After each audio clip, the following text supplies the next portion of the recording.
muna bahati sana. Ningezaliwa Uganda wangekuwa mbele yenu. Ningezaliwa Nigeria mungekuwa mnalia. Muna bahati sana.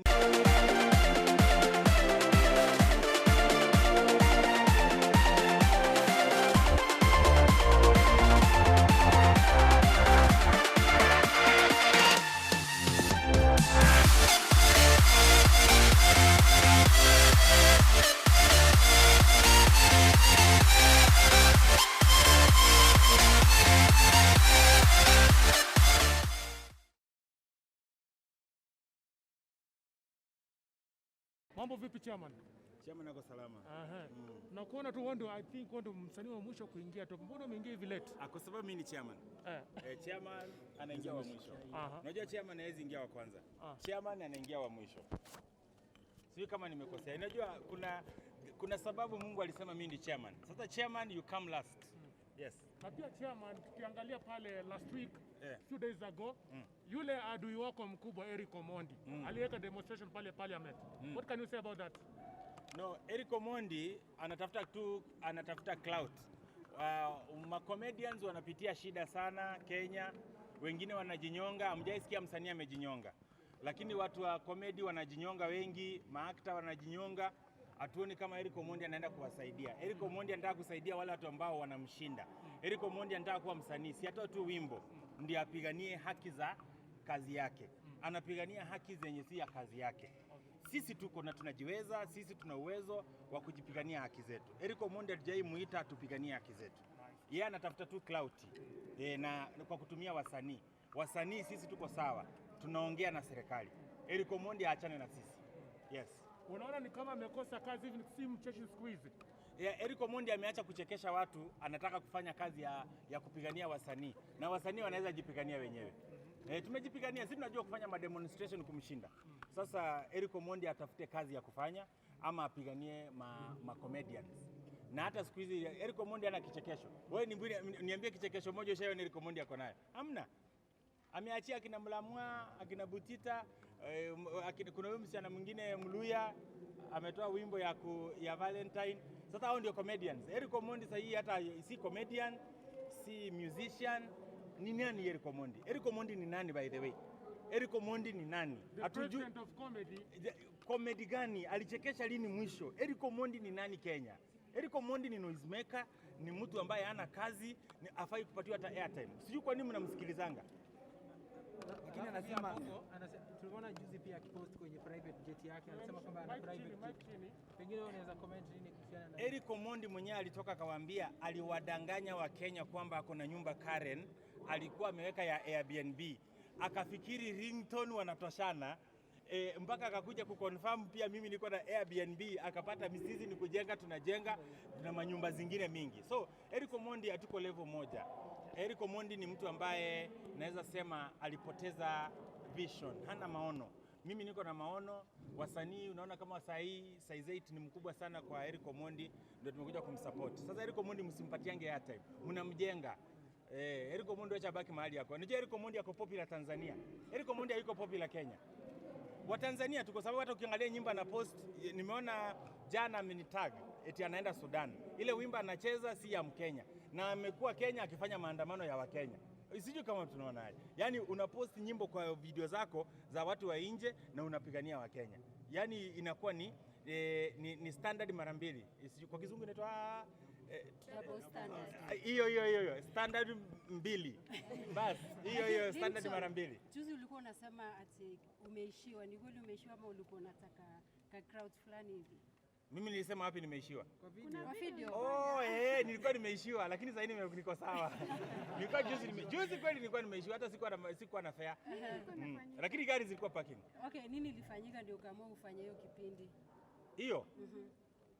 Unajua tangu Robert Alaya nigonge rungu kwa kichwa. Wakati mwingine nasahau, wakati mwingine anaruka kwa kichwa. Sasa siku hiyo sijui kama sikumbuki kama nilikisema mimi sikusema. Sidhani kama mimi nilisema nimesota. Because mimi sijasota. Mimi niko sawa. Nimekuja na gari kali hapo nje, nimebarikiwa, niko sawa. Mimi wacha niseme Robert Alai alinipiga rungu ikanifanya kichwa yangu si nzuri wakati mwingine. So hiyo siku ni kama siku vizuri. Na chairman Nelly swali, hivi majuzi mko hapa hata ametoa wimbo unaitwa Mbaba. Sio kama umeusikiza huo wimbo. Mimi wacha nikwambie, unataka kuambia Diana B kwamba tunamngoja sana. Sisi tuko hapa tunaongojea azae wasichana. Miaka itaenda sana. Yeye ndiye atakuwa analia hii town akisema vijana wa baba wamechukua watoto wake. Kwa sababu yeye anapotosha watoto wa primary. Can you imagine wewe ni mwimbaji unapotosha watoto wa primary school? Kwa sababu watoto wa primary wa baba hakuna Kenya, wa baba ni sisi. Wa baba ni Bahati, wa baba ni Willy Paul. Sasa wale watoto wa primary ndio wanapotoshwa. So ni wrong sana Diana Marua kuweza kuimba nyimbo nasema amekuja na wababa. Mimi alafu sitaki kumblame Diana B. Nataka kublame Bahati.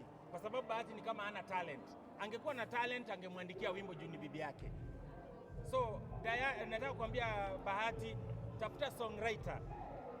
Ili kwa sababu niko sure na ninajua Diana B hakuwa anataka kuwa mwimbaji. Bahati ndiye alimwambia amfanye mwimbaji. Sasa wakati nataka kuaddress Bahati wakati uliamua kufanya bibi yako mwimbaji. Juu bibi yako Kenya Diana B ako nayo ni confidence. Umenielewa? Ako tu na confidence na anaongea kwa sauti ile tu ya kawaida ya kupika chakula. So wakati Bahati aliamua kufanya bibi yake mwimbaji, angetafuta vijana wengi hapa nje wanajua kuandika nyimbo wamwandikie. Hiyo nyimbo ya kusema sijui wanatafuta wa baba ni nyimbo ambayo hata tufai kuwe tunaiongelea. Hapana, hatutafuti wa baba. Tunatafuta mbaba mmoja ambaye anaitwa Mungu wetu ako mbinguni. Hivyo tu. Okay, Ringtone, another question. Kuna msichana mmoja ametokelezea kwa mtandao. Anasema ni crush wako. Je, umeoa ama umepata mwanamke mzuri ama bado atume kwa DM? Anaitwa nani? Mwana dada mwingine hapa. Mimi ma crush niko na wengi. Wacha nikwambie yule mtu ako na crushes wengi Kenya ni mimi. I'm have too many crushes in Kenya. Yes. Nini? Justina, sio kau. Eti nani? Mimi sijamsikia Justina, nasikia hiyo jina watu wananiambia Mweje. Mimi najua Conjestina ama Justina? Justina. Basi mimi sijamsikia Justina. Na nimesikia lakini nataka kusema hivi. Kuna competition kubwa sana, watu wanang'ang'ana sana kwa DM zangu, na inbox. Wanataka kuolewa na mimi. So kama huyo Justina ni baadhi ya wale wasichana ambao wamekosa kazi, wanatafuta mwanaume ako na pesa kama mimi ndio nikue maisha yao ya mbele. Nataka nikumwambia Mungu alimuumba na uwezo kama Ringtone, ang'ang'ane kama kiyeye. Si lazima aolewe na Ringtone ndio afaulu. Anaweza ngafaulu mwenyewe. Chairman, tunaona wasanii wengi wameingia kwa politics, they are vying for political seats. Sijui kama wewe una mpango wote wa kuingia kwa siasa this time round? Sijaamua. Nikiamua nitawaita. Kwa saa hii sijasema kama niko kwa siasa. Lakini unajua sasa mimi niko na jina kubwa na niko na anointing mingi sana. Nikaamua kusimama nitashinda. Sasa ndio najiuliza kutakuwaje, lakini sijaamua. Anointing niko na mingi. Mkiniona venye mmenifuata mkiwa wengi. Hii hamjafuata Royco, hamjafuata mafuta ya cowboy. Mmefuata anointing ya Mungu, nimewavuta. Ringtone, tunaona rafiki yako amepotea Jimmy Gate. Unaweza tuambia amepotelea wapi? Unajua sasa sometimes kuna nyimbo unaimba kwa dunia na zinakugeukia. For example, ukisema muhadhara, Jimmy Gate alipata muhadhara kampoteza. So Jimmy Gate mpaka siku ile ataamua aachane na muhadhara, arudi kwa Mungu basi. Jimmy Gate achana na mihadhara wa mama, unajua? So wewe rudi tu kwa Yesu. Na Ringtone juzi actually ni jana Bahati amemzawadia mkewe gari mpya. Wewe umeona hiyo gari kweli? Nimeona kwa mtandao lakini najiuliza wanapaki wapi. Kwa sababu banana hizo magari kwani wanafungua showroom. Unajua si kuja Runda, mahali ploti ni nusu eka. So mimi nafurahia sana Bahati anajaribu sana. Kama kuna kijana ambaye anajaribu sana ni Bahati, lakini anafanya the wrong investment. Magari ya kwenda wapi? Mimi jirani yangu, nataka niseme hivi, jirani yangu pale Runda ni SK Masharia mwenye Citizen TV. Na nikiangalia zile magari ambazo tunabishana mimi na yeye, SK Masharia yako na Range Rover ya Vogue na kuna Range Rover Sport. Na kijana yake anaendesha Porsche Cayenne na juzi bibi yake akamnunulia Vogue. Na hao ni billionaires. Sasa hao vijana wadogo magari ukipaki wapi? compound, atuoneshe compound mahali zipo. Hatutaki tuoneshwe gari imepakiwa kwa hoteli. Fanya hivi, next time ukizawadi bibi yako gari, paki kwako nyumbani, tuoneshe gari, nyumba ile nilipea bibi yangu hii. Gari hapa chini, hivyo tutaamini. Ringtone, una magari mangapi? Mimi niko na mingi, hata sometimes nashindwa kuhesabu. Hata ukiniuliza manamba plate za gari yangu ni ngumu. Niko na gari mingi sana. Hata zingine ziko kwa police station, magari ziko nyingi. Na unapaka wapi? Mimi niko na compound ya magari kama 70 to 100. Uliza wasanii watakwambia, si wanakujanga kwangu, wanapark wao na wale wamekuja na wao.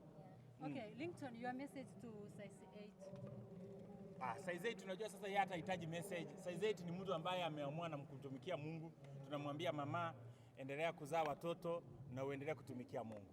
Najua size 8 saa hii hata ni venye tu DJ Mo yuko karibu. DJ Mo nilikuwa nimemwambia juzi. Juu nimeona size 8 anazaa watoto warembo. Size DJ Mo angemzalisha watoto kama 10.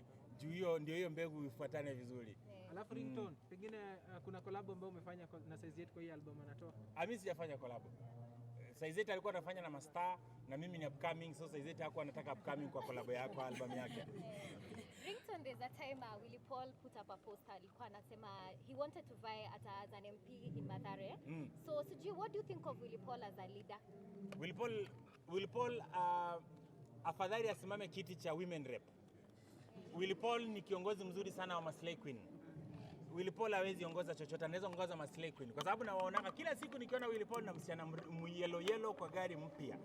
Kila siku Willy Paul tunakutana sana, ni kijana rafiki yangu sana. Lakini warembo na unanga Willy Paul na change venye una change toothpick. Okay, Ringtone, what do we expect in this year from you? Mimi kazi nyingi, kutumikia Mungu, nataka watu wengi waokoke. Unajua kama wasanii wa Mungu kazi yetu ni kufanya watu waokoke, si kuongeza followers ama hata nyimba tutaki kutoa sana. Kama unatoa nyimba hazifanyi watu waokoke, hata hufai kutoa. So nataka kufanya missions mingi sana this year. Nataka mwaka ukiisha niseme Ringtone alifanya missions ambazo zilifanya vijana 1,100, 200,000, milioni 1 wakaokoka. Kwa sababu mimi nimetoka mbali, kutoka kuwa chokora, kutupwa na mama, baba hujalewa. Unajua mimi sometimes nafikiri nimetoka kwa familia ya kitajiri, lakini nimekuwa chokora. Kufika hapa mbali nimefika ni Mungu. Naomba tu Mungu aweze kunisaidia, niweze kunyenyekea venye ninanyenyekea. Actually the most humbled musician Kenya ni mimi. Yaani mtu ambaye ananyenyekea, anaheshimu watu, anaheshimu Mungu. Ni mimi. Hata mkiangalia kama akina Mojishoto baba wako na kiburi, wanafuga ndevu mingi. Ukiangalia wasanii wengine kama Size 8 pia kuna kiburi kidogo, anajipaka makeup nyingi. Ukiangalia yani wasanii, ule msanii ambaye hana makeup, hana mambo mingi, amenyenyekea ni Ringtone. So naomba tu, nataka kuambia mafans wangu na Wakenya, muna bahati sana. Ningezaliwa Uganda wangekuwa mbele yenu. Ningezaliwa Nigeria mungekuwa mnalia. Muna bahati sana nilizaliwa Kenya, na mimi nitaendelea mpaka nife, nitaendelea kuinua bendera ya Yesu. Hata shetani akinihonga, hata akinihonga namna gani, mimi siami Yesu. Yesu peke yake. Na mko na bahati sana wa Kenya. Deliverance Church.